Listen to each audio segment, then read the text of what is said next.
ایک یہ اب ہم وہ کہہ رہے ہیں کہ ایک آئی بھی تھی ہماری منسٹری کی طرف سے کہ اتنی کم قیمت نہ کرو. انہوں نے کہا اگر آپ کیونکہ ہم نے کہا ڈائریکٹلی لوگوں کو فائدہ ہونا چاہیے, ہم نے پوری ڈراپ کر دی پیٹرول کی جو انٹرنیشنل گرا تھا. اس سے ہوا کیا کہ وہ جو کمپنیز نے امپورٹ کرنا تھا انہوں نے کہا جی ہمیں تو ایکچولی لاس ہوگا اگر ہم اس قیمت پہ کریں. انہوں نے وہ کیا نہیں.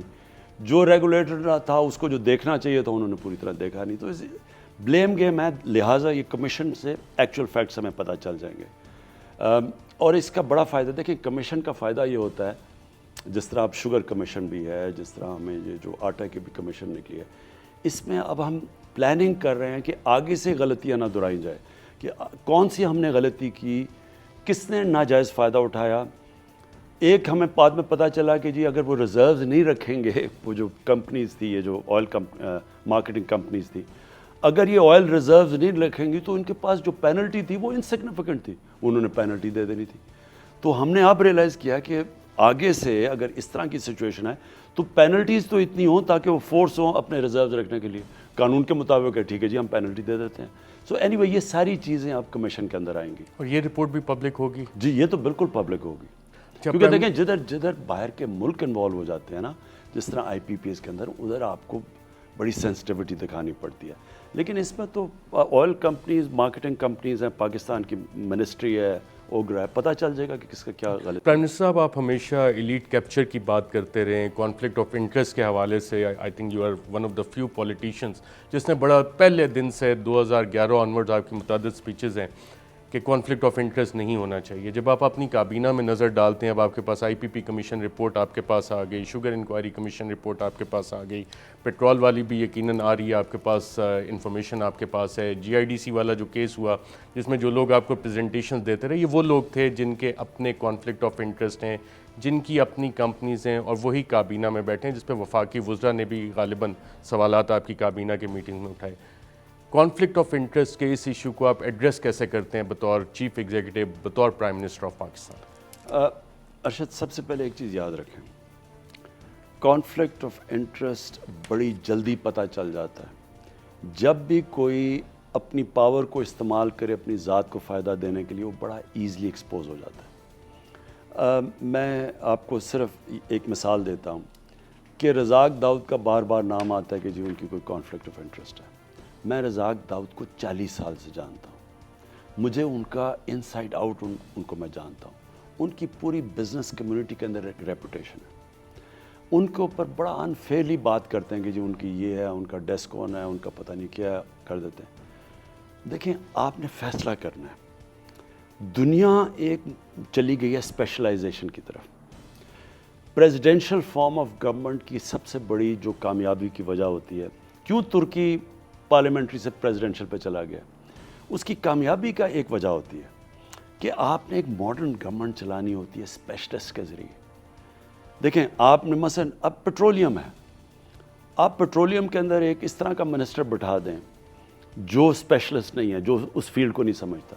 آپ کو پتہ ہے ایک چھوٹے چھوٹے فیصلے میں اربوں روپیہ ادھر سے ادھر چلا جاتا ہے.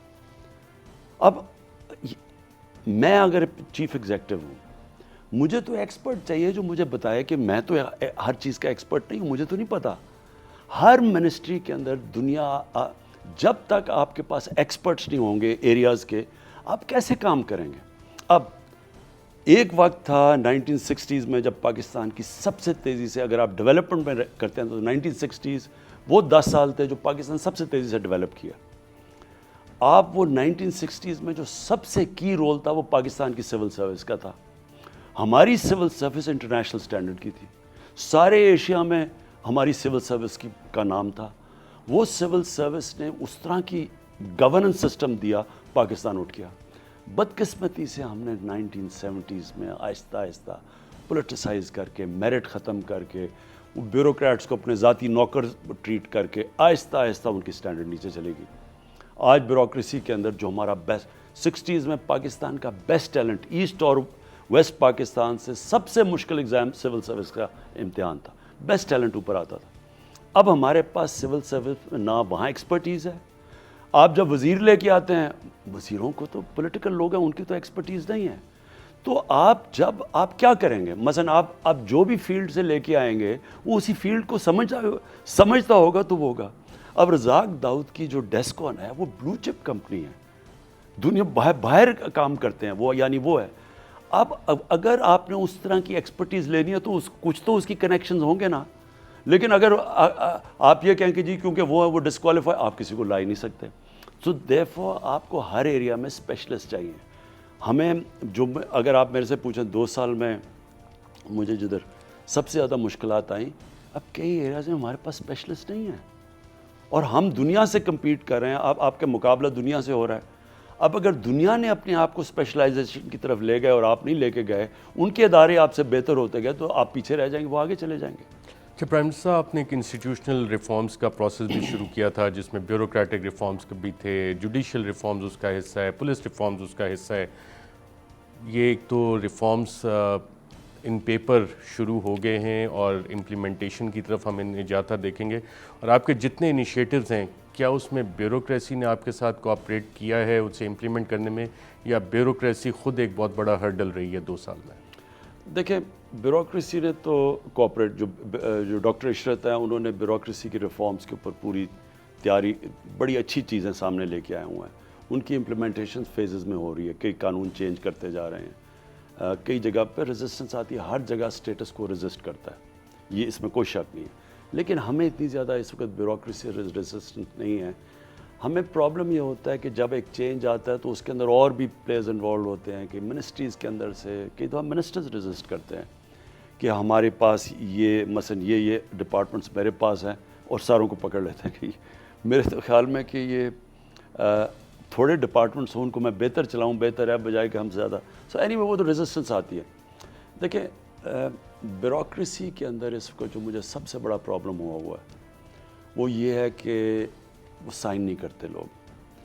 انفارچونیٹلی نیب کا اب ایسا خوف بیوروکریسی میں آیا ہوا ہے کہ ہمیں ہر جگہ ہماری چیزیں ڈیلے ہوتی جاتی ہیں. وہ ڈرتے ہیں کہ کئی جگہ ان کا, وہ ہم نے جو آرڈیننس لے کے آئے تھے وہ لیپس کر کے, نیب کا آرڈیننس, اس میں پروٹیکٹ کیا تھا بیوروکریٹ کو کہ پروسیجر کے اوپر نہ کرے, جدھر اس نے پیسے بنائے ہیں اس کے اوپر آئیں. وہ جب تک اگر پروسیجر کے اوپر بھی آپ بیوروکریٹ کو پکڑ لیں گے تو وہ ڈرے گا, کیونکہ وہ کوئی بھی بعد میں کویسچن ہوتا ہے. تو اس کا میں ایڈمٹ کرتا ہوں کہ اس کا ایک رکاوٹ جو بنی ہوئی ہے گورننس کے اندر, ایک وہ ہے. دوسرا, بزنس مین بھی ڈرتے ہیں تھوڑے سے, کیونکہ اصولاً اگر بزنس مین کے بیچ میں کوئی چیز ہو رہی ہو, آپ میں ہم 2 بزنس مین ہیں, نیب کا تو نہیں تعلق ہونا چاہیے, وہاں بھی کئی دفعہ وہ انٹرفیئر کرتے ہیں. وہ اس کو سٹریم لائن کرنا پڑے گا, اور ہم نے ایکچولی جو نیب کے اندر چینجز تھے وہ ادھر دیے تھے. سو اگر ریفارم تو ہر جگہ ریزسٹ ہوتی ہے. میں ریلوے کے اندر ریفارمز اب پوری ہم نے پیپر تیار کیا ہوا ہے, ریزسٹنس اندر سے آتی ہے.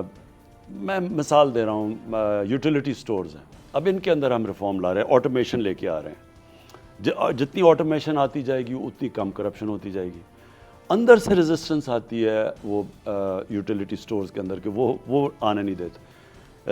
ایف بی آر میں لگے ہوئے ہیں آٹومیشن کے اوپر, ادھر بھی ڈیلیز آتی جا رہی ہے. اب جو ایکٹنگ ایف بی آر کے چیئرمین ہیں, ان سے ہم نے ڈیٹ مانگی ہے کب تک آٹومیشن ہوگی. اصل میں دنیا آگے اس لیے چلی جاتی ہے کیونکہ ان کا جتنا زیادہ آپ آٹومیشن کے اوپر لاتے جائیں, پلفریج اور چوری کم ہوتی جاتی ہے, لوگوں کی آسانی, ایز آف ڈوئنگ بزنس ہوتی ہے, کاسٹ آف ڈوئنگ بزنس نیچے آ جاتا ہے. پرائم منسٹر صاحب, آپ نے ٹیم کی بات کی, ایکسپرٹیز کی بات کی. جب آپ کی کابینہ کو دیکھتے ہیں اور آپ کابینہ کی میٹنگز چیئر کر رہے ہوتے ہیں, تو اس میں جو آپ کے پولیٹیکل منسٹرز ہیں, جو الیکٹڈ منسٹرز ہیں, ان کی پرفارمنس بہتر ہے یا نان الیکٹڈ ایڈوائزرز اور ایس اے پی ایم کی پرفارمنس بہتر ہے؟ دیکھیں ارشد, جو محنت کرتا ہے, جو جس میں پیشن ہے اپنی منسٹری میں, وہ نظر آ جاتی ہے سب کو. اور جو محنت نہیں کرتا اور جس کو یا اپنے سبجیکٹ کے اوپر پوری طرح قابو نہیں, کیونکہ قابو تو آ جاتا ہے آپ اگر بیٹھ کے اگر محنت کریں. مثلا میں مراد سعید کی ایک ایگزامپل دیتا ہوں, اس کی آؤٹ اسٹینڈنگ پرفارمنس ہے, پیشن ہے اس کے اندر, محنت کرتا ہے, سارا وقت پڑھتا ہے, ایک ایک چیز کیبنٹ میں آئے گا, ایک ایک چیز اس نے پڑھی ہوتی ہے, ساری چیزوں میں اس کا انپٹ ہے. اس طرح مثلا شیرین مزاری ہے, وہ ہر چیز کیبنٹ کے اندر ان کی کنٹریبیوشن. ثانیہ نشتر ہے, ایک ایک رول پڑھ کے آتے ہیں, تو اس کی بڑی کنٹریبیوشن ہوتی ہے کیبنٹ میں. تو جو منسٹری پرفارم کرتی ہے وہ خود ہی اسٹینڈ آؤٹ ہونی شروع ہو جاتی ہے. 2 سال کے اندر میں ایویلیویشن اب کر رہا ہوں. اصل میں ہمارا پتہ کیا ہے, ہم پہلا سال اسٹیبلٹی کے خوف کہ ڈیفالٹ نہ ہو جائے, روپیہ اور نہ گر جائے, وہ اس میں نکل گیا. دوسرا سال ہم ریفارم کے اوپر آئے, کووڈ آ گیا 6 مہینے, وہ ایک بڑے مشکل فیز سے گزرے. اس کے بیچ میں ہمارے جو انٹرنیشنل ہندوستان کی جو ان کی اگریسو اپروچ, پاکستان کو بلیک لسٹ کروانا ہے, ہمارے کے کیمپین انہوں نے پوری چلائی. اوپر سے ہمیں بڑی دفعہ خطرہ تھا کہ انہوں نے آزاد کشمیر, ابھی بھی ہے کہ آزاد کشمیر میں فالس فلیگ آپریشن نہ کر دیں, کیونکہ وہ جیسے جیسے وہاں جو انہوں نے الیکشن جیتی ہے نریندر مودی نے, وہ ساری پلوامہ کے اوپر جیتی ہے کہ پاکستان کو سبق سکھایا, یہ کیا. تو جیسے جیسے وہاں مسئلے بڑھتے جاتے ہیں, کشمیر میں وہ پھنس گئے ہیں بری طرح. آرٹیکل تو ریووک کر دیا 370, ادھر ان کو بند بھی کر دیا, آگے بند گلی میں چلے گئے. اب کیا کریں؟ تو ہمیں کانسٹنٹلی تیاری رکھی ہوئی ہے, فوج بھی تیار ہے. ہم اس کے اوپر ایویلیویٹ کرتے رہتے ہیں کہ یہ کچھ نہ کر دیں آزاد کشمیر میں, کوئی آپریشن نہ کر دیں کچھ. تو ایک وہ سارا وقت ہمارے پر پریشر ہے. یہ جو اب ٹائم ہے, اور انشاءاللہ اللہ کے طرف سے جو ہم صحیح ڈائریکشن پہ اب نکل گئے ہیں, مشکل وقت یہ جو نکلا ہے اب ہمارا, اب یہ ٹائم ہے. ہم پورے پلانز بنائے ہوئے ہیں ریفارمز کے, منسٹریل ریویوز کے, کہ کون سی منسٹری کا کیا ہے, ان کے اوپر پورا میں نے ایک منسٹری پہ منسٹری ریویو کر رہا ہوں. پرائم منسٹر صاحب, آپ ٹیم سلیکشن کے حوالے سے بطور sportsman and now as prime minister, آپ نے ٹیم کئی دفعہ چینجز بھی کیے ہیں. اپنے بہت قریبی ساتھی ہیں, ان کو آپ نے کہا کہ یار نان پرفارمنگ ہے, اس کو چھوڑ بھی دیں. مزید کوئی ہم ری شفل دیکھ رہے ہیں کیبنٹ میں یا پروونسز میں؟ ایک آدھ ہو سکتی ہے, کوئی میس اس وقت میں نہیں دیکھ رہا, کیونکہ میں یہ تھوڑا ذرا اسٹیبلٹی چاہتا ہوں. دیکھیں, ہماری جو گورنمنٹ آئی ہے اس کو بڑا ڈی اسٹیبلائز رکھا گیا ہے. ایک تو ساری یہ جو یونین آف کرپٹ یہ پولیٹیشنز ہیں, ان کی ساری ایک یونین بنی ہوئی ہے, چاہے وہ اسلام خطرے میں ہے, چاہے وہ مہنگائی ہے, وہ سارے کچھ اکٹھے ہوئے ہیں 1 پوائنٹ ایجنڈا پہ. تو انہوں نے شور اتنا مچایا, سارا وقت اسٹیٹمنٹس ٹی وی کے اوپر, وہ چیٹ شوز مذاق بنا ہوا ہے, وہ 3-2 وہ بیٹھ جاتے ہیں, ایک ہمارا بیچارہ وہ بیٹھ جاتا ہے جسٹیفائی کرنے کے لیے. وہ اس سے ایک ماحول بنا ہوا ہے انسرٹنٹی کا. تو ایک تو وہ فائٹ کیا ہے, اوپر سے یہ جو باقی چیلنجز آئے ہیں. میں یہ چاہتا ہوں کہ تھوڑی ہماری اس وقت یہ جو ٹائم ہے, یہ موقع ہے ہماری, اب ملک کو اٹھنے کا ٹائم ہے, اکنامک گروتھ کا ٹائم ہے, نوکریاں دینے کا ٹائم ہے. جس طرح یہ کنسٹرکشن پیکج, کبھی پاکستان کی تاریخ میں اس طرح کا پیکج نہیں ملا. اس کے اثرات ہوں گے باقی انڈسٹریز میں. تو میں یہ چاہتا ہوں کہ تھوڑی ہمارے اسٹیبلٹی, تھوڑے 6 مہینے بھی مل گئے اسٹیبلٹی کے, یہ قوم اب اٹھ جائے گی, کیونکہ دم تو بڑا ہے اس کے اندر. ہم جو میں آپ کو جو صحیح طرح بتا نہیں سکا, دیکھیں ہمارا جو 18th امینڈمنٹ کے بعد ہوا کیا ہے کہ ایک ملک فریکچر ہو گیا. آپ ادھر کوئی اور, اب بزنس مین کام کرنا چاہتا ہے, مثلا پروجیکٹس لگانا چاہتا ہے, پنجاب میں کوئی اور قانون تھے, کے پی میں کچھ اور ہے, سندھ میں کچھ اور ہے, سسٹمز مختلف ہیں. پروڈکٹ میں بنا رہا ہوں, سندھ کے سٹینڈرڈ کچھ اور ہیں, ادھر کچھ اور ہیں, یعنی فریکچر ہوا ہے. جو میں صرف کریکشن 18th امینڈمنٹ چاہیے کہ کئی جگہ کے اوپر, مثلا ٹورزم ہے, اب ٹورزم کی میں نے NCC بنا لی, نیشنل کوآرڈینیشن کمیٹی. ہمارا اتنا پوٹینشیل ہے ٹورزم کا, لیکن 18th امینڈمنٹ کے بعد وہ صوبوں پہ چلی گئی ہے. اب صوبوں کے پاس کیپیسٹی نہیں ہے کہ پوری طرح فیزیبلٹی بنائیں اس ملک کی ٹورزم کا پوٹینشیل کی. یہ سائنس ہے ایک, وہ اب صوبوں کے پاس تو کیپیسٹی نہیں ہے. تو وہ میں نے اب اپنے نیچے کمیٹی بنائی ہے, پول کریں گے ریسورسز, بیٹھ کے ایک سینٹرلی سروں کے لیے ہم فیزیبلٹی بنائیں گے, پھر صوبوں کو کہیں کہ یہی آپ کا بہترین طریقہ ہے. مثلا سندھ کے اندر سارا جو کوسٹ پڑا ہے, اس کے اندر ایسے بیچ ریزورٹس بن سکتے ہیں, یعنی وہ اتنی خوبصورت بیچز ہیں, لگون ہیں, وہ کوئی آپ فورن انویسٹر کو انوائٹ کریں کیسے جب ہمارے پاس کوئی فیزیبلٹی نہیں ہے. تو اس لیے کئی چیزیں ہیں جو آپ کو سینٹرلی, جس طرح آپ کنسٹرکشن میں نے سینٹرلی کیا, ہم نے ایک نیشنل کوآرڈینیشن کمیٹی بنائی, سارے صوبوں کو بٹھایا, قانون کو ریشنائز کیا, ریگولیشنز کم کیے کہ ایک آدمی کوئی کنسٹرکشن کے لیے آئے, وہ کبھی ادھر بھاگا جا رہا ہے, کبھی ادھر, کبھی بجلی کا بل, ساروں کو جس طرح دبئی میں ہے, جو کامیاب ماڈل ہیں. تو اسی طرح پاکستان کے لیے ضروری ہے کہ ہم کئی جگہ کے اوپر چیزوں کو سینٹرلائز اب کریں اور صوبوں کو سب کو آپ بٹھا کے فیصلے کریں اور پھر صوبے ایکسیکیوٹ کریں جا کے. لیکن کم از کم ہمارے پاس جو بزنس کو ہم نے مدد کرنی ہے اس ملک میں, ملک اٹھے گا کیسے؟ جب انویسٹمنٹ شروع ہوگی, ہمارے بزنسز کے لیے آسانیاں ہوں گی, ایز آف ڈوئنگ بزنس وہ تب ہوگی جب سارے ملک مل کے ایک سٹینڈرڈائز کرے گا ریگولیشنز. پرائم منسٹر صاحب, آپ نے انڈیا کی بات کی اور جب آپ وزیر اعظم بنے, اپوزیشن کی طرف سے ایک بہت کرٹیسزم آتا ہے کہ آپ نے نریندر مودی کو کہا کہ نریندر مودی الیکٹ ہو جائے تو شاید تعلقات بہتر ہو جائیں. آپ انڈیا کو بہت بہتر جانتے ہیں, بطور کرکٹر بھی آپ کا ایکسپوجر تھا. یہ والی بات جو آپ نے کی تھی, آپ کو اس حوالے سے بریفنگ دی گئی تھی یا کہ یہ آپ کا اپنا پرسنل انالیسس تھا؟ پہلے میں یہ کہہ دوں کہ یہ جو ایک جان کے پلان کر کے پاکستانی فوج کو گندا کرنے کے لیے پوری لابی بیٹھی ہوئی ہے, جو بار بار ایک ہی چیز کہتی ہے کہ جی یہاں سارا پاکستانی فوج سب کچھ کر رہی ہے, وہ انٹرفیئر کرتی ہے, وہ یہ کرتی ہے, وہ ملک کو چلا رہی ہے. میں آنیسٹلی آپ کو کہہ رہا ہوں کہ ہر جگہ پہ پاکستان کی فوج نے تو میرے لیے سپورٹنگ رول پلے کیا. جتنی بھی میری پالیسیز ہیں, فورن پالیسیز ہیں, آپ میرے مینیفیسٹو میں اٹھا کے دیکھ لیں, میں ساری اپنے مینیفیسٹو کی فورن پالیسی پہ چل رہا ہوں. افغانستان میں نے کہا کوئی ملٹری سلوشن نہیں ہوگی, ڈائلاگ سے ہوگا. آج ساری دنیا اس کے اوپر آئی ہے, پاکستانی فوج میرے ساتھ کھڑی ہے. ہندوستان سے ہم نے پوری کوشش کی, دوستی کی, پوری پاکستانی فوج نے میرے ساتھ کھڑی. ہم نے جب وہ جو ان کا پائلٹ کو واپس کیا, پاکستانی فوج ساتھ کھڑی. کہہ سکتی تھی کہ نہیں یہ نہ کریں, انہوں نے کہا بالکل ٹھیک ہے. کرتارپور پہ ہم نے ساروں نے ڈسکس کر کے سب کچھ کیا. سو یہ سارے انیشیٹو میرے تو کہیں جو میری پالیسیز کی کہیں رکاوٹ ہی نہیں بنی. وہاں بیٹھے ہوئے ہیں, باہر بیٹھے ہوئے ہیں, پرو انڈیا لابی ہے, اپنے ہمارے لوگ ان کے ساتھ ملے ہوئے ہیں. ہر جگہ پاکستان کی فوج کی تنقید, کچھ ہوئے پاکستانی فوج ہمارے لیے. اب دیکھیں یہ کراچی میں جو آپریشن ہے, زبردست کام کر رہی ہے پاکستان. آج جو حالات ہیں کراچی میں, میں ریگولرلی ان ٹچ ہوں این ڈی ایم اے کے ساتھ, جنرل افضل کے ساتھ. ہمارے پاس اس وقت پاکستانی فوج نہ وہاں مدد کرے, وہاں تو تباہی مچ گئی ہے. تو ہر روز ان سے میں لیتا ہوں, 60 ان کے پاکستان کی فوج کے ڈٹیچمنٹس کام کر رہی ہیں. آپ تو پہلے تو یہ میں کلیئر کروں کہ مجھے کوئی کسی قسم کا کسی سے کوئی بریفنگ نہیں ہے. یہ میری پالیسیز تھی پہلے دن سے اور وہ میں پرسو کر رہا تھا. ہم نے کیوں کہا کہ نریندر مودی بہتر ہوگا, کیونکہ تاریخ ہمیں بتاتی ہے کہ جو رائٹ ونگ ہے, جو ان کا جس طرح واجپائی تھا, واجپائی جب آئے بی جے پی پہلی دفعہ آئی تو سب نے کہا کہ تباہی مچ جائے گی. واجپائی ایکچولی وہ ان کے لیڈر بنے جو ایک سٹیٹسمن تھے. انہوں نے آ کے بلکہ پیس پروسیس شروع کیا, انہوں نے بات چیت شروع کی, کشمیر کے اوپر بات چیت شروع ہو گئی.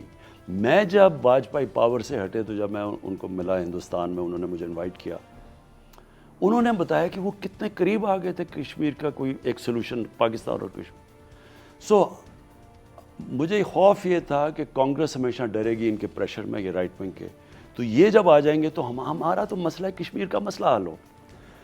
اب ہمیں کیا پتا تھا, اصل رنگ تو نریندر مودی نے جب یہ دوسری دفعہ الیکٹ ہوئے تو نظر آئے ان کے. یہ تو بالکل ایک ہندو تھا, ایک ایکسٹریمسٹ ہندو, ایک وہ آدمی جو کہ بالکل تعصب مسلمانوں سے نفرت کرنے والا, جس کا ایک آئیڈیالوجی ہے کہ انہوں نے تو سو پلان بنایا ہو کہ پاکستان بھی سارا, بلکہ پاکستان کا کشمیر بھی ان کے نیچے. پھر جو انہوں نے کشمیر میں حرکتیں کی, جو انہوں نے ظلم کیا وہاں, پھر جو انہوں نے 2 لیجسلیشن پاس کی ہندوستان میں, جو سٹیزن ایکٹ اور رجسٹریشن ایکٹ, جس میں مسلمانوں کو بالکل ہی دیوار سے لگا, تو اصل رنگ تو تب نظر آئے ان کے. پرائم منسٹر صاحب, کافی چیلنجنگ رہی ہے انڈیا کے ساتھ ریلیشن شپ. بالاکوٹ اسٹرائک کے بعد آپ کی ایک اہم میٹنگ ہوئی تھی سروس چیفز کے ساتھ. کیا اس میں یہ ریکمنڈیشن بھی کچھ سروس چیفز کی طرف سے آئی تھی کہ وی شوڈ امیڈیٹلی رسپونڈ اور بھارت کو سبق سکھا دینا چاہیے, اور کیا دوسری یہ بھی ایڈوائس آئی تھی کہ نہیں پہلے ڈیمیج اسیسمنٹ کر لیں, اور آپ نے اپنا جو رسپانس ہے, جو تھریٹ لیول تھا کتنا زیادہ تھا اور ایسکلیشن کس حد تک جا رہی تھی؟ دیکھیں ارشد, جب وہ ہوا اور یہ رات کے کوئی صبح کے کوئی 3 بجے گفتگو ہوئی ہماری, وہ یہ تھا, سب سے پہلے تو ہم سب ایک چیز پہ متفق تھے کہ اگر ہمارے لوگوں کا خون کیا انہوں نے تو ہم نے واپس رسپونڈ کرنا ہے. اس میں ہم سب کلیئر تھے, اور ٹارگٹ بھی سیٹ کیا ہوا تھا کہ جب پاکستان نے رسپونڈ کرنا تھا, اور ادھر ان کے کافی کیجولٹیز ہونی تھی. اب صرف ڈسکشن یہ ہوئی کہ کیا ہمارے لوگوں کا خون ہوا ہے یا نہیں ہوا. اب وہ صبح کے 3 بجے تھے, کسی کو تو نہیں پتا, بالاکوٹ کی پہاڑیوں میں وہ انہوں نے بم مارے تھے. تو ہم نے پھر آدھے یہ کہہ رہے تھے کہ نہیں ابھی رسپونڈ کرو, کیونکہ اس سے ایک جس طرح کی یہ رجیم ہے ہندوستان کی, اگر آپ نے نہ کیا وہ سائن آف ویکنس لیے جائے گے, وہ پھر اور آگے ہمیں سمجھیں گے کہ ہم بالکل ہی ان سے گھبرائے ہوئے ہیں, تو وہ اور ہمارے اوپر کچھ کریں گے. ایک یہ تھا. دوسرا ویو یہ تھا, اور آدھا سپلٹ تھا. دوسرا ویو یہ تھا, دوسرا ویو جنرل باجوہ کا تھا, اور میرا بھی یہی تھا. ہمارا یہ تھا کہ دیکھیں اگر آپ نے اس وقت خون کر دیا اور انہوں نے نہیں کیا تو پھر یہ ایسکلیشن کی طرف جائے گا, اور ہمارے بالکل انٹرسٹ میں نہیں ہے ایسکلیشن, کیونکہ اس کے بعد تو کہیں بھی نہیں رکے گی. انہوں نے پھر کیا تو پھر ہم مجبور ہیں. یہ نہیں ہوگا کہ وہ اگر ہمارے ملک میں نقصان کریں اور ہم پھر ان کو نہ کریں, یہ نہیں ہوگا. یہ ہم کلیئر ہیں سب. اور ہمارا اس کے بعد اگر انہوں نے کیا, ہمارا رسپانس تکڑا ہوگا ان سے زیادہ. اس پہ سب کلیئر ہیں. تو کیونکہ ہم نے پھر کہا پھر ہم نے کہا 9 بجے تک دیکھتے ہیں, وہاں جا کے چیک کرتے ہیں. تو وہ جب دیکھا کہ کوئی نقصان نہیں ہوا تو پھر وہ عقل والا فیصلہ تھا. کہ پرائم منسٹر صاحب لاسٹ ایئر آپ نے کشمیر کا مقدمہ اٹھایا اقوام متحدہ میں, اس سال بھی آپ جا رہے ہیں, اور اس سال آپ کی کیا اسٹریٹجی ہوگی بھارت کے حوالے سے؟ آپ نریندر مودی بی جے پی کو جو آپ نے ایک نیریٹو دیا ہندوتوا کا, اس کو ایمفسائز کریں گے؟ مسلم ممالک کو اس ایشو پہ آپ کیسے ساتھ لے کے آئیں گے؟ پہلے دیکھیں ارشد, اس وقت وہ سچویشن کیا کشمیر کا, میرے خیال میں ہندوستان جو میں کہتا جا رہا ہوں اسٹریٹجک بلنڈر کر گیا کشمیر میں. یہ بہت بڑی انہوں نے مس کیلکولیشن کیا. ان کی جو اسمپشن تھی کہ ہم اگر کشمیر میں یہ کریں گے, تو ان کی اسمپشن یہ تھی کہ کشمیر کے لوگ اتنی فوج دیکھ کے ان کا, اور یہ پوری طرح ان کو دبائیں گے اور وہ کرش ہو جائیں گے, اور وہ پھر مان جائیں گے, پھر یہ لوگ سیٹل کر دیں گے, باہر ڈیموکریسی بدل دیں گے, اور یہ پھر ساری دنیا بھی تسلیم کر لے گی. دنیا ویسی ان کے ساتھ ہے. لیکن ان کی نمبر 1 اسمپشن یہ تھی کہ پاکستان کچھ نہیں کرے گا, چپ کر کے بیٹھ جائے گا. کیونکہ پاکستان چپ کر کے بیٹھا ہوا تھا. ہمارے جو پچھلے حکمران تھے انہوں نے بڑے ان کو غلط سگنل دیے ہوئے تھے. حریت لیڈر سے نہیں ملے, ہندوستان گئے, کشمیر کا نام نہیں لیتے تھے. ان کی ہماری ایک فورن سیکرٹری تھی, انہوں نے کہا ہمیں انسٹرکشنز تھیں کہ ہندوستان کی تنقید نہیں کرنی. تو وہ, اور پھر جس طرح وہ شادی پہ بلایا اور یہ اور وہ, تو ان کو یہ تھا کہ یہ پاکستان اس وقت بڑے برے معاشی حالات میں ہے, اور ویسے بھی عمران خان نے بھی دوستی کرنے کی کوشش کی, تو یہ کچھ نہیں کریں گے. ان کو پتہ ہی نہیں تھا کہ ہم نے جس لیول پہ اس کو اٹھانا تھا, تو جس لیول پہ پاکستان اٹھایا ہندوستان نہیں ایکسپیکٹ کر رہا تھا. اس سے ہوا کیا, پہلے تو وہ کشمیر کے لوگ دبے نہیں. آج کشمیر کے اندر وہ لائیو ہے, بالکل ان کی موومنٹ تیار ہے, وہ بالکل کرش نہیں ہوئے. یہ سب سے بڑی چیز. سیکنڈلی انٹرنیشنلائز ہو گیا issue, United nation security council میں اٹھایا گیا. میں نے خود ورلڈ لیڈرز کو ٹیلی فون کر کے سمجھایا بار بار کہ یہ بڑا خطرناک چیز ہے جو کشمیر میں ہے, کیونکہ اس کا ایونچولی تو یہ ایکسپلوڈ کر سکتی ہے ایک آل آؤٹ کانفلکٹ میں. تو اس کی وجہ سے یہ ان کو کرش نہیں کر سکے جیسے ان کا پلان تھا. ان کے بڑے خطرناک عزائم تھے, انہوں نے ان کو بڑی بری طرح مارنا تھا. آگے انہوں نے ویسے ظلم تو بڑا کیا ہے, لیکن ان کا اس سے زیادہ خون کرنا تھا ان کو, اور جس سے انہوں نے بالکل بیٹھ جانا تھا. وہ اب کر نہیں سکتے, ساری دنیا کی نظریں وہاں. اور میرے خیال میں اب یہ بند گلی میں پھنس گئے ہیں. اب کشمیر کے انہوں نے وہ کیا ہے کہ سارے ایک یونائٹ ہو گئے ہیں کشمیر کے لیڈرز کے, جناب واپس کرو 370. اب جب 370 کو واپس کرتے ہیں, جو سپریم کورٹ میں بھی کیس ہے, اس کے بھی امپلیکیشنز ہیں. تو میرے خیال میں انہوں نے بہت بڑی غلطی کر بیٹھی ہے. اور مجھے تو کشمیر کا وہ نظر آ رہا ہے کہ کشمیر کے اندر کوئی بھی اب پرو انڈین پولیٹیشین سیاست نہیں کر سکے گا. آج محبوبہ مفتی, فاروق عبداللہ, میں نے ان کو خود سنا ہوا ہے انڈیا میں, جب میں کانفرنسز پہ گیا ہوں. یہ سارے پرو انڈیا تھے, یہ کہتے تھے بالکل کشمیر انڈیا کے ساتھ اور سب کچھ. آج یہ سارے کہہ رہے ہیں کہ قائد اعظم ٹھیک کہتے تھے. یہ سارے اب کہہ رہے ہیں کہ یہ کشمیر سے انڈیا کبھی بھی سنسیئر نہیں تھا. اور وہ اب ان کے لیے پالیٹکس کوئی کر بھی نہیں سکے گا جو پرو انڈیا بات کرے گا. کہ پرائم منسٹر صاحب گلوبل پاور پالیٹکس بڑی تیزی کے ساتھ تبدیل ہو رہی ہے, ڈفرینٹ گروپس اور بلاکس سامنے آ رہے ہیں. اس وقت آپ کے پاس آپشنز کیا ہیں؟ بیلنسنگ ایکٹ فارن پالیسی میں کس طرح سے آپ مینٹین رکھنا چاہیں گے یا کہ آپ کسی ایک طرف جھکاؤ کریں گے؟ دیکھیے ارشد، ہمیں ہونا تو چاہیے، اور اللہ کا شکر ہے پاکستان کی اس وقت ہماری ریلیشن شپ سب سے ٹھیک ہے امریکہ سے، کیونکہ افغان پیس پروسیس میں جتنی پاکستان نے مدد کی ہے اس پیس پروسیس کو پش کرنے کے لیے، اور میری ڈاکٹر عبداللہ سے کل ہی بات ہوئی، اس سے پہلے پریزیڈنٹ غنی سے ہوئی، کبھی بھی یہ اتنے قریب نہیں تھے امن کی طرف جو آج ہیں، اللہ کا شکر ہے افغانستان میں۔ اور ہمارا انٹرسٹ ہے افغانستان کے بعد سب سے زیادہ ہمارا انٹرسٹ ہے کہ وہاں امن ہو، کیونکہ اس کے ڈویڈنس بہت زیادہ ہیں سارے خطے کو ہیں۔ ہمارا جو سارا فارمر قبائلی علاقہ ہے، جو سارا کے پی ہے، جیسے ہی ہمارے یہاں ان سے تعلقات اچھے، وہاں امن ہوتا ہے، یہ سارے علاقے میں، کیونکہ ٹریڈ سینٹرل ایشیا تک جائے گی، اور اس کا افغانستان کو بھی فائدہ ہے، پاکستان کو بھی فائدہ ہے، تو وہ تو، اور امریکہ سب سے زیادہ یہ اس کو سمجھ آیا کہ پاکستان نے کیا رول پلے کیا، تو امریکہ سے بھی ہمارے، پہلے تو وہ ہمیں کہتے تھے نا کہ ڈو مور، تو آج تو وہ ہم ایک ہی پیج پہ ہیں، پارٹنرز ان پیس، تو ایک تو وہ ہمارے ان کے تعلقات بڑی دیر کے بعد اچھے ہیں۔ ہمارے مڈل ایسٹ کے اندر ہمارے سعودی عربیہ سے بہترین تعلقات ہیں، ہمارے ایران سے بڑی دیر کے بعد اچھے تعلقات ہیں، یعنی جو پہلے تھے ان سے بہت بہتر ہیں، اور ہونے بھی چاہیے کیونکہ ہمارے ہمسائے ہیں۔ ترکی سے ہمارے پرابلی بیسٹ تعلقات ہیں۔ اب پرابلم یہ ہے کہ ان کی آپس میں جو ہے نا، ہماری کوشش، میں پہلے دن سے کوشش کر رہا ہوں کہ ہم کسی طرح ان کے جو آپس میں جو بھی اختلافات ہیں وہ کم کیے جائیں، ہمارا رول ہی وہ بنتا ہے۔ پرائم منسٹر صاحب کا ایک انٹرنیشنل پرسونا بھی ہے اور کافی لوگوں کے ساتھ آپ کی دوستی بھی ہے، کچھ نام بتانا چاہیں گے کون سے انٹرنیشنل لیڈرز ہیں جن کے ساتھ آپ کی دوستی اور ابھی بھی پرسنل رابطے ہیں جو کہ آپ پاکستان کی فیور میں استعمال کر رہے ہیں؟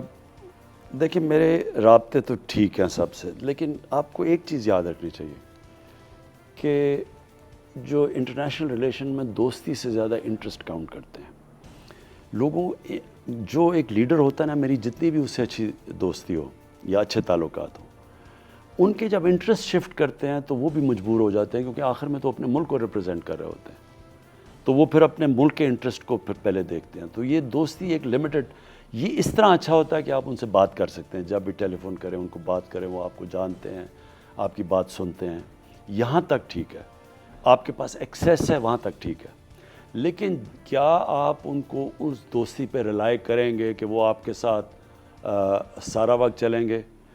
وہ مشکل ہوتا ہے۔ پرائم منسٹر صاحب، 22 سال کی جد و جہد اور 2 سال بطور وزیر اعظم، کون سا زیادہ آسان کام ہے؟ دیکھیں ارشد، ایک زندگی ایک سٹیپنگ سٹون کا نام ہے۔ آپ سکول میں محنت کرتے ہیں تو یونیورسٹی میں اچھی محنت کرتے ہیں تو اچھی نوکری مل جاتی ہے، اس نوکری میں اگر آپ ایکسیل کرتے ہیں تو آپ اوپر چلے جاتے ہیں، تو جو بھی آپ کا زندگی کا ایکسپیرینس ہے نا، وہ آپ کو تیار کرتا ہے اگلے چیلنج لینے کے لیے۔ پرابلم انسان کی ایوولوشن میں یہ ہوتا ہے کہ ہم کہیں نہ کہیں جا کے ڈر جاتے ہیں نیا چیلنج لینے کے لیے، ہم کہیں نہ کہیں اپنی کمفرٹ زون میں پڑ جاتے ہیں۔ میں نے جب کرکٹ چھوڑی تو میں ہاسپٹل بنانے لگا۔ میری اپنی بہن نے ایک دن مجھے کہا کہ یہ تم کیا کر رہے ہو، یہ تو ہاسپٹل بننا نہیں ہے، تو اتنی تم نے کرکٹ سے جو عزت کمائی تھی وہ ساری ضائع ہو جائے گی، لوگ تمہیں گالیاں نکالیں گے، پبلک سے پیسے اکٹھے کر رہے ہو۔ وہ میرا بھلا سوچ رہی تھی، وہ اس لیے نہیں، لیکن یہ کیوں کتنے بڑے بڑے سپورٹس مین ہوتے ہیں، کیوں وہ زندگی میں اس کے بعد بس ساری زندگی سپورٹس پہ بات کرتے رہتے ہیں؟ کیونکہ آسان ہوتا ہے، کمفرٹ زون ہے آپ کی۔ میرے لیے، میں کرکٹ کے بعد صرف کرکٹ کے اوپر بات چیت کرتا رہتا، اس سے آسان زندگی کیا ہونی تھی میری؟ لیکن میری جو زندگی کا جو آنورڈس پروگریشن ہے بس وہ وہاں کیپ ہو جانا تھا۔ جب آپ کی زندگی سے چیلنج ختم ہوتا ہے، آپ کی زندگی ختم ہو جاتی ہے۔ زندہ تو آپ پھر بھی رہتے ہیں، لیکن آپ کی زندگی کا جو پروگریشن ہے اوپر، وہ ختم ہو جاتا ہے۔ تو مجھے سارا وقت ہاسپٹل میں، وہ میرے لیے بڑا مشکل تھا، اتنی تنقید مجھے کی، میں کہا میں اپنے کوشش سے بنا رہا ہوں ہاسپٹل، میرے اپنے کئی جانے والوں نے میری تنقید کی کہ جی اپنی پبلسٹی کے جو بھی کر رہا ہے۔ اس کے بعد جب میں پولیٹکس میں نے فیصلہ کیا، تو آپ کو پتہ ہے کہ مجھے 14 سال تو لوگوں نے میرا مذاق اڑایا، صرف 14 سال میں اب سوچتا ہوں کہ میرے سے بڑے قابل لوگ تھے، ایک یو خان تھے، اصغر خان تھے، نور خان، ان سب نے پارٹیز، بڑے قابل لوگ تھے، انہوں نے پارٹیز بنائی، حمید گل، پتہ نہیں کتنے لوگوں نے پارٹیز، کیوں نہیں کسی کی کامیاب ہوا؟ کیونکہ میں نے ریئلائز کیا یہ جو مشکل وقت آتا ہے نا آپ کے اوپر، جب آپ اکیلے ایک سیٹ لے کے پھر رہے ہیں، لوگ مذاق اڑا رہے ہیں، جی ٹانگا پارٹی ہے، یہ وہ ہے، لوگ گھبرا جاتے ہیں، لوگ ہار مان جاتے ہیں، ڈیمورلائز ہو جاتے ہیں، مذاق کر رہے جی وہ دیکھیں جی وہ میرا مذاق اڑ گیا۔ وہ جو آپ جب یہ مشکل وقت سے نکلتے ہیں تو اللہ نے انسان کو بنایا سے وہ اور طاقت آ جاتی ہے اس میں، وہ پھر اگلے چیلنج کے لیے تیار ہو جاتا ہے۔ تو آپ کا سوال کا جواب یہ ہے کہ یہ جو 22 سال اگر میں نہ کرتا، یہ میں 2 سال نہیں گزار سکتا تھا۔ جتنی مجھے تنقید ان 2 سال میں ہوئی ہے، جتنے مشکل 2 سال دیکھیں، ایک گورنمنٹ ملی جو بینکرپٹ تھی، اوپر سے نئی ٹیم ملی، اب آپ نئی ٹیم لے کے آ رہے ہیں جن کو کبھی ایکسپیرینس ہی نہیں ہے، 2-3 لوگوں کو، باقی تو ساری نئی ٹیم تھی، ادھر بھی پنجاب میں بھی، وہاں بھی سارے نئے لوگ تھے، اوپر سے تھن سی میجورٹی تھی، یعنی سارا وقت اپنے الائز کو بھی خوش رکھنا ہے، اپنے بینک بینچرز کو بھی۔ پارلیمنٹری ڈیموکریسی میں تو جو پارلیمنٹ میں آتا ہے وہ تیار ہو جاتا ہے، وزیر اپنی اچکن سلا لیتا ہے وزیر بننے کے لیے۔ آپ نے فرسٹ ٹائم کب سوچا تھا کہ آپ وزیر اعظم بنیں گے؟ میں نے جب شروع کی تھی پالیٹکس 24 سال پہلے، میرے ذہن میں یہ کبھی شک نہیں تھا کہ میں وزیر اعظم نہیں بنوں گا۔ جس طرح میں 9 سال کی عمر میں جب فیصلہ کیا میں ٹیسٹ کرکٹ بنوں گا، تو میرے میں کبھی شک نہیں تھا کہ میں نہیں بنوں گا۔ وہ اور بات ہے کہ جب میں بنا، میں نے کہا یہ اتنا مشکل تھا۔ تو اسی طرح یعنی میں جو کام کرتا ہوں نا اشرف، میں کشتیاں جلا کے کرتا ہوں۔ کشتیاں جلانے کا مطلب پھر میں یہ نہیں سوچتا کہ اگر میں فیل ہوا تو میں چھوڑ دوں گا، پھر میں یہ سوچتا ہوں کہ میں جب تک زندہ ہوں میں یہ کرتا رہوں گا، کوشش کرتا رہوں گا۔ تو جو انسان کا جینیس ہے نا آپ سب میں، اللہ نے ہمارے اندر بڑی طاقت دی ہوئی ہے، ہم اشرف المخلوقات ہیں، ہم ریئلائز نہیں کرتے کہ اللہ نے ہمیں کیا چیز بنایا۔ لیکن جب ہم اپنی ایک چیز پہ فیصلہ کر کے کشتیاں جلا کے جب چلتے ہیں تب ہی ہماری یہ طاقت اندر سے نکلتی ہے۔ جب ہم اپنا پل توڑ دیتے ہیں کہ واپس اب کوئی نہیں جانا، تب ہی انسان پھر گرو کرتا ہے اس کے اندر، کیونکہ وہ کہتے ہیں نا necessity is the mother of invention. آپ کی صلاحیتیں نکلتی تب ہیں۔ انسان نے دنیا کے اندر بڑے بڑے کام ہی تب کیے جب وہ فیصلہ کرتا ہے کہ اب میں یا آگے جاؤں گا اور یا موت ہے۔ پرائم صاحب، آپ کے حوالے سے یہ بھی کہا جاتا ہے کہ یہ always been darling of the international media and the domestic media.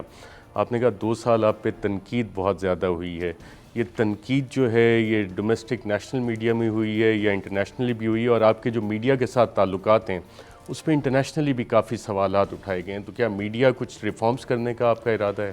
دیکھیں ارشد، میں نے میڈیا سے میرے اب 45 سال ہو گئے ہیں کہ میں میڈیا سے انٹریکٹ کرتا تھا۔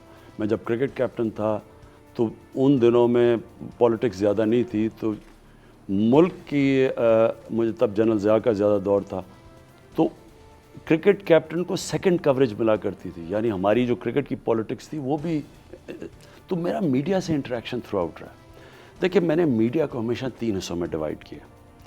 ایک میڈیا میں وہ لوگ ہیں چاہے آپ الٹا بھی لٹک جائیں نا تو انہوں نے آپ کو برا بھلا ہی کہنا ہے، ان کو ایک طرف رکھتے ہیں۔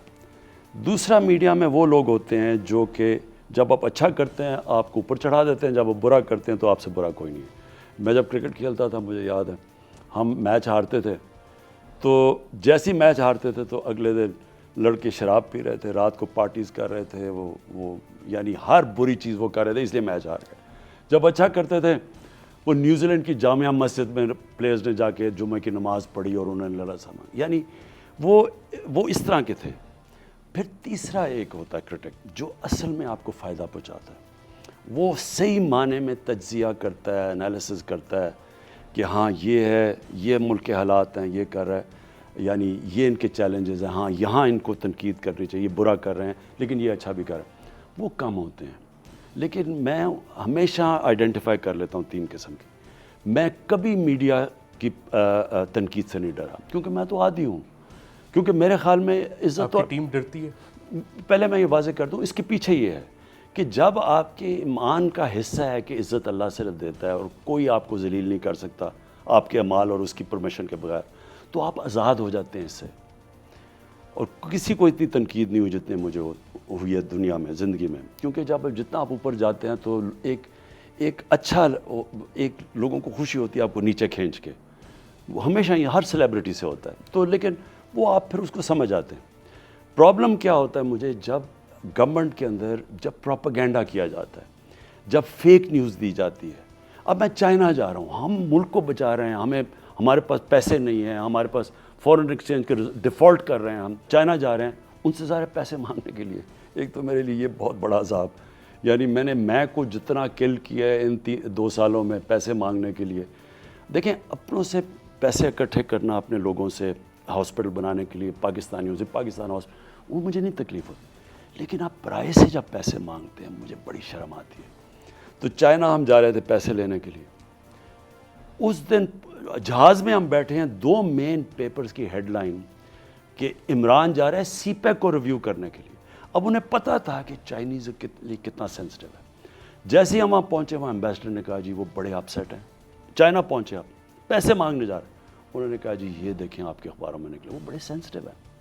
اب مجھے یہ بتائیں کہ یہ ملک کا مسئلہ ہے، ایک فیک نیوز، کوئی اس میں سچ نہیں تھا، فیک نیوز اپنے ملک کو نقصان پہنچانے کے لیے اس طرح۔ اچھا جی IMF نے کہہ دیا کہ روپیہ جا رہا ہے 185 پہ، ہم روپے کو کنٹرول کرنے کی کوشش کر رہے ہیں کیونکہ ہمارے پاس ریزروز نہیں ہیں، اور فیک نیوز، میں اس کے اگینسٹ ہوں۔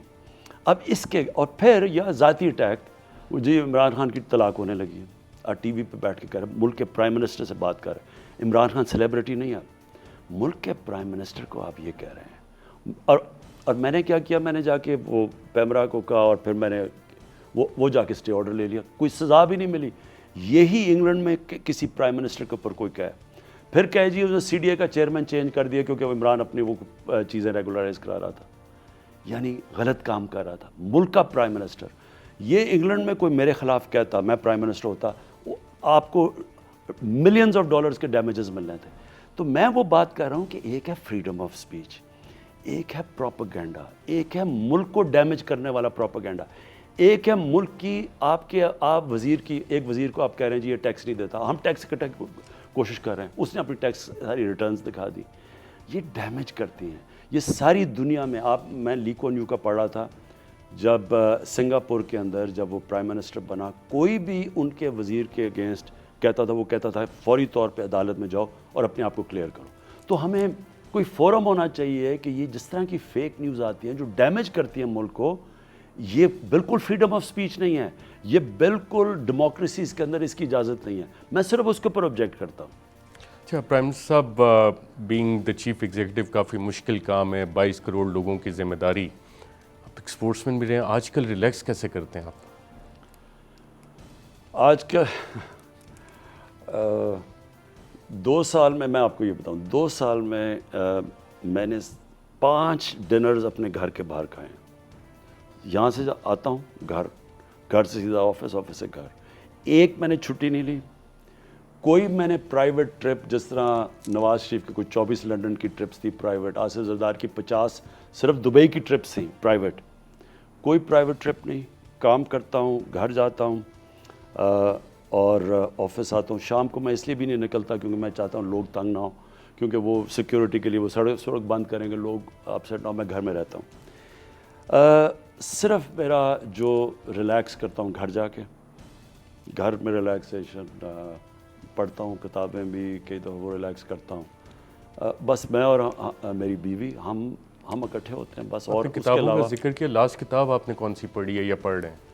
میں نے لاسٹ ایک بڑی اچھی، اس کا مجھے ایک بیسکلی ہسٹری تھی اسلام کی، جو ہماری رائز اینڈ فال، یعنی یہ بڑا ضرور دیکھیں، تاریخ ضرور پڑھنی چاہیے انسانوں کی، کیونکہ وہ آپ کو بتاتا ہے کس وجہ سے ایک وقت مسلمان کا سویلائزیشن اوپر گیا تھا اور پھر کیا وجوہات تھی جو ہمارے سویلائزیشن نیچے آیا۔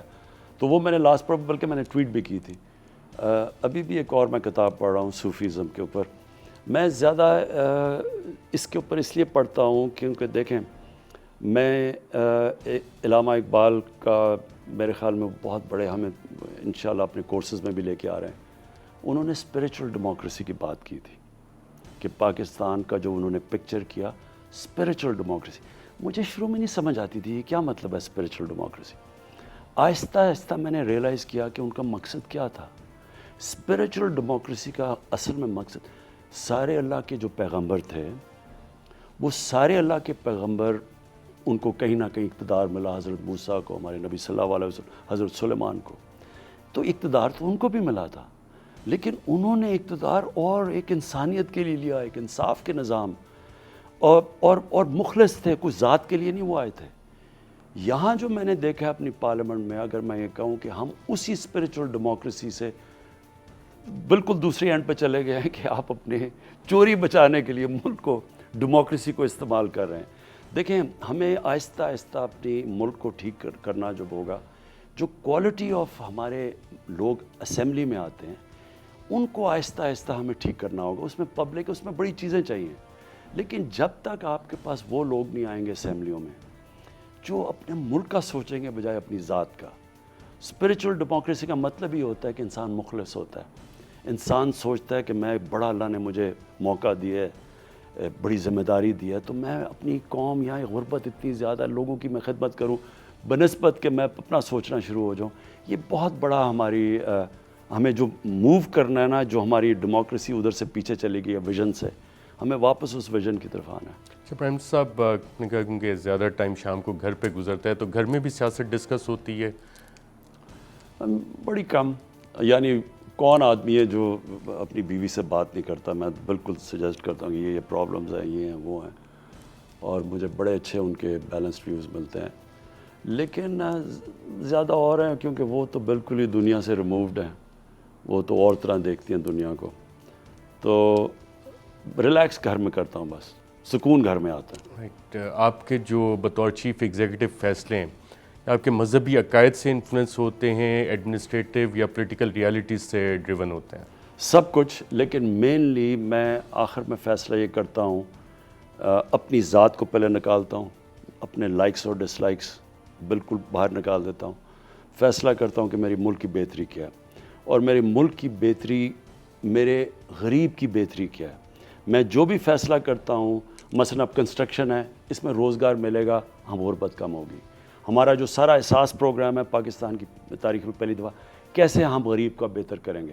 دیکھیں بیسکلی میں آپ کو بتاتا ہوں کہ میں فرق کیسے ہوں۔ میں یہ بلیو کرتا ہوں کہ ایک فلاحی ریاست کی وجہ سے ایک قوم خوشحال ہوتی ہے، جو کہ مدینہ کی ریاست میں تھی، پیسہ تو ان کے پاس نہیں تھا، تو دوسرے لوگ کہتے ہیں جی پہلے قوم خوشحال ہوتی ہے پھر فلاحی ریاست بنتی ہے۔ میں یہ سمجھتا ہوں کہ اللہ کی برکت تب آتی ہے جب آپ ایک انسانیت کی ایک ریاست میں فلاحی ریاست، یعنی اپنے نچلے طبقے کی قدر کرتے ہیں۔ اور چائنا کا جو ایکسپیرنس ہے وہ یہ ہے کہ انہوں نے جب 70 کروڑ لوگوں کو غربت سے نکالا تب وہ ایک بڑی پاور بنے۔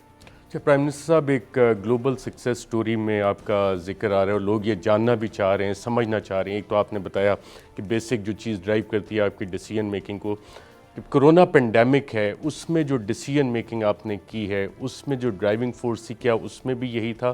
اور جو سٹرکچرز اس میں آپ نے بنائے، مثلا لوکس کا بھی آیا، اس میں بھی ایک آپ نے نیا سٹرکچر بنایا، اور کمیونیکیشن آپ خود بھی کافی گائیڈ کرتے ہیں اپنے حکومت کو، حکومتی ترجمانوں کو، کتنا اہم رول اس میں کمیونیکیشن اسٹریٹجی نے آپ کی پلے کیا؟ دیکھیں جب کرونا آیا نا تو سمپل چیز یہ تھی کہ لوگ سارے دیکھ رہے تھے یورپ کو، اسپین کو دیکھ رہے تھے، اٹلی کو، وہاں لوگ مر رہے تھے، وہاں پھیلتی جا رہی تھی، وہ کیسز بڑھتے جا رہے تھے، یہاں پینک کر گئے، گھبرا گئے لوگ، اور پریشر ایک دم پڑ گیا کہ کیونکہ وہاں انہوں نے لاک ڈاؤن کیا، یہاں بھی کرو، اور بڑی تنقید شروع ہو گئی۔ سندھ کی گورنمنٹ نے اپنا سٹیپ لے لیا، انہوں نے اسٹرکٹ لاک ڈاؤن کیا، اور ساری جگہ سے میرے پہ پریشر پڑ گیا کہ میں ان کی طرف چلوں۔ میں نے کیوں نہیں کیا؟ میں نے اس لیے نہیں کیا کیونکہ میرا سب سے پہلا خیال گیا کہ جو ہمارے دیہڑی دار، ہمارے جو یہ چھابڑی والے، جو غریب جو کماتے ہیں اور ان کے گھر کو کھانا ملتا ہے، یہ انفارمل سیکٹر ہے، ہمارے پاس ان کا کوئی ریکارڈ بھی نہیں ہے۔ مثلا امریکہ کے اندر تو ان کا سارا رجسٹرڈ لیبر ہے، انہوں نے تو سیدھے جو رجسٹرڈ لیبر تھے ان کو بینکوں میں پیسے ڈال دیے، ہمارے پاس تو 80% ان رجسٹرڈ ہے۔ تو مجھے ایک دم سوچ آیا کہ ہم ان کا کیا کریں گے۔ اب ایلیٹسٹ جو ہماری سوچ تھی وہ ساری کہہ رہی تھی کیونکہ وہاں ہے تو بند کرو۔ اب میں گلبرگ، میں بڑے بڑے E7، ہم اپنے میں بنی گالا، میں زمان، ہم تو ہمارے لیے تو کوئی پرابلم ہی نہیں تھا اگر ہم لاک ڈاؤن ہو جاتے، بلکہ گورنمنٹ سرونٹس کو تنخواہیں بھی مل رہی تھی آرام۔ لیکن ایک معاشرہ جب اس طبقے کا نہیں سوچتا جو پہلے ہی بڑی مشکل زندگی گزار رہا ہے، میرے خیال میں اللہ کا عذاب آتا ہے اس پہ۔ اور میرے خیال میں میرا یہ ایمان ہے، ہاں ہم نے قدم بڑے اٹھائے، ہماری NC نے بڑے اچھے فیصلے کیے، ہم نے ہر روز بیٹھ کے ایڈوائز لیا, ایکسپرٹ اوپینین لیا, لیکن پھر بھی ایک ایکس فیکٹر تھا. ہم جو بھی کر لیتے آج یہ ایکسپلین نہیں کر سکتے کہ اللہ نے کتنا کرم کیا. میرے خیال میں اللہ کی برکت آتی ہے جب آپ ایک عام آدمی کی زندگی بہتر کرتے ہیں, جب وہ دعا آپ کو دیتا ہے اللہ اس کی دعا زیادہ سنتا ہے. ہم نے احساس پروگرام میں ریکارڈ ٹائم میں اتنا زیادہ کیش, میرے خیال میں تقریباً 1.5 کروڑ لوگوں کو, فیملیز کو ہم نے تقریباً 200 ارب روپیہ کیش ٹرانسفر, کوئی فرق نہیں تھا کون سی پارٹی کدھر. سب سے زیادہ سندھ کے صوبے میں دیا, حال ہمارے وہاں گورنمنٹ نہیں تھی, لیکن ہم نے صرف میرٹ پہ دیا. میرے خیال میں ہم نے جو غریبوں کا دھیان, اور جلدی سے اکانومی کھول دی, کنسٹرکشن کھول دی, جو ہم نے ان کا سوچا, ہمارے ملک میں اللہ کی برکت آئی, ہمارے ساتھ والے ملک میں ہندوستان میں تباہی آئی. یہ جو آج میں بات کر رہا تھا ٹائم میگزین میں جو آیا ہے آرٹیکل, آپ پڑھیں تو صحیح کہ وہاں کیا حالات ہوئے ہیں, کیونکہ انہوں نے سوچے سمجھے بغیر 4 گھنٹے کے کرفیو میں ملک بند کر دیا. وہ بیچارے غریب لوگ 100 میل چل کے جا رہے ہیں, ٹرانسپورٹ بند, وہ بچے عورتیں جا رہے ہیں, یعنی جو تباہی. اس کے لیے ان کے ذرا آپ حالات دیکھیں, کیسز بھی بڑھ رہے ہیں اور اوپر سے غربت بھی بڑھ گئی.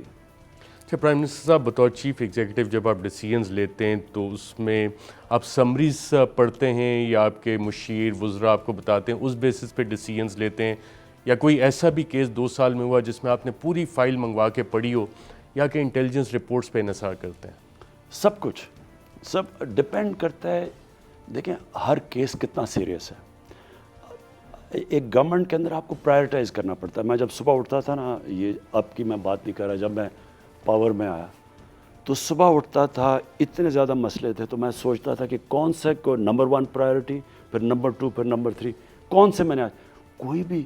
شروع میں تو ہم, یعنی میں جب گھر جاتا تھا شروع کے دنوں میں یقین کرو کہ میں اتنا تھکا ہوا ہوتا تھا مینٹلی, میرے میں اتنا ٹائم ہی نہیں ہوتا, مشکل سے کھانا کھاتا تھا اور سو جاتا تھا, یعنی اتنا ایگزاسٹ. کیونکہ ایک ایریا کے اندر جب پریزنٹیشن لیتا تھا, وہ پی آئی کی پریزنٹیشن تھا, وہاں ڈپریشن, اکانومی کا سنتے تھے تو ادھر مشکل, قرضے کدھر دینا ہے, لائبلٹیز کدھر. پھر میں نے اپنے ذہن کو میں نے ریئلائز کیا کہ یہ تو میں بالکل کچھ نہیں کر سکوں گا. پھر میں پھر پرائرٹائز کیا کہ یہ ہمارے سب سے بڑے ایشوز ہیں, ان کو پہلے ڈیل کرتے ہیں. اس لیے کئی ایریاز نگلیکٹ ہو گیا. مثلا سپورٹس, سب سے آسانی تو میں سپورٹس ٹھیک کر سکتا ہوں, لیکن وہ سپورٹس بیک برنر پہ چلے گئی. جب اتنے بڑے بڑے اس سے اور ملک کے مسئلے تھے تو وہ پھر پیچھے جانے شروع. تو بیسکلی آپ کی کویسچن کا جواب یہ ہے کہ آپ پرائرٹائز کرتے ہیں, کہ آپ دیکھ لیتے ہیں. مثلا میں نے کنسٹرکشن کو پرائرٹائز اس لیے کیا کیونکہ اس میں سب سے زیادہ نوکریاں, ویلتھ کریشن, گروتھ ریٹ, قرضے واپس کرنے کی ہمارے میں طاقت آئے گی, تو اس کو پرائرٹائز کر لیا. اسی طرح میں اسمال اور میڈیم انڈسٹری کو پرائرٹائز کرنے لگا ہوں, کیونکہ سب سے زیادہ اس کے بعد امپلائمنٹ وہاں آئے گی. وہ اصل میں تو اسمال اور میڈیم انڈسٹری, اب وہ اگلا میرا ہے کہ اس کو بھی میں لے رہا ہوں, ٹورزم لے رہا ہوں. اس طرح جو ہمارے ملک کے کی سیکٹرز ہیں ان کو پرائرٹائز کر رہا ہوں. اچھا پرائم منسٹر صاحب, آپ کے بارے میں کہا جاتا ہے کہ آپ ہیلتھ فریک بھی ہیں. آج کل جاگنگ کتنے کلومیٹر کر رہے ہیں اور اینکلز پہ ویٹ کتنا پہن رہے ہیں؟ بالکل 2 سال میں میری ایکسرسائز بالکل کم ہو گئی. بہت. How do you maintain your self? بڑی مشکل سے, پیٹ میرا پہلی دفعہ زندگی میں نکل رہا ہے. مشکل ہے کیونکہ وہ دیکھیں, اگر میں عموماً میں صبح کرتا تھا, اب میں صبح زیادہ ایکسرسائز کروں تو میرے میں وہ یعنی مجھے الرٹ ہونا پڑتا ہے مینٹلی.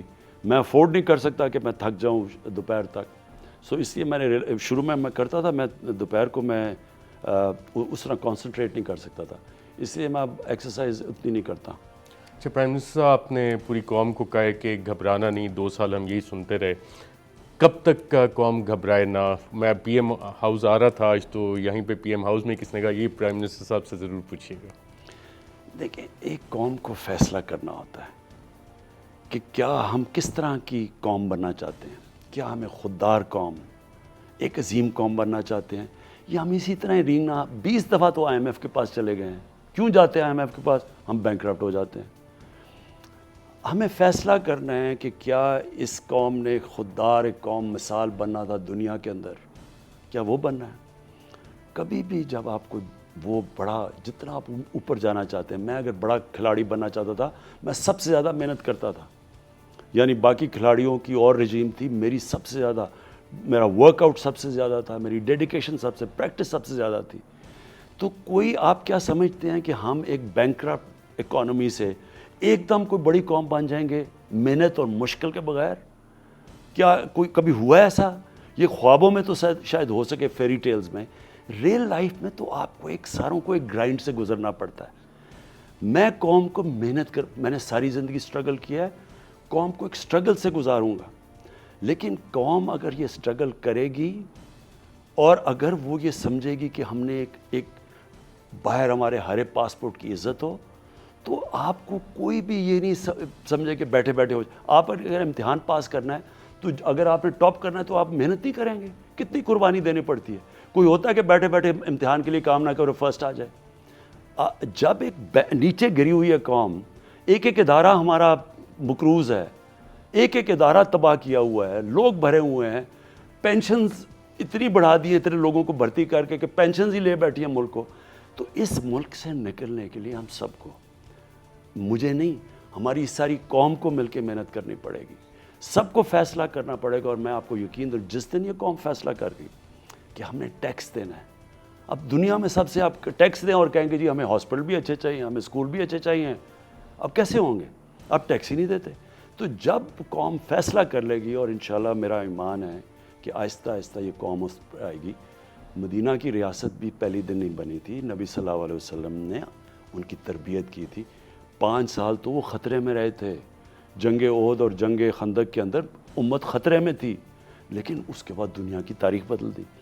تو کتنی دیر لگے کہ میں نہیں کہہ سکتا, لیکن اس راستے پہ ہم نکل چکے ہیں. وزیر اعظم پاکستان, بہت شکریہ پروگرام میں شرکت کرنے کا. ناظرین, آج کے پروگرام میں اتنا ہی, اجازت دیجیے گا. اللہ حافظ.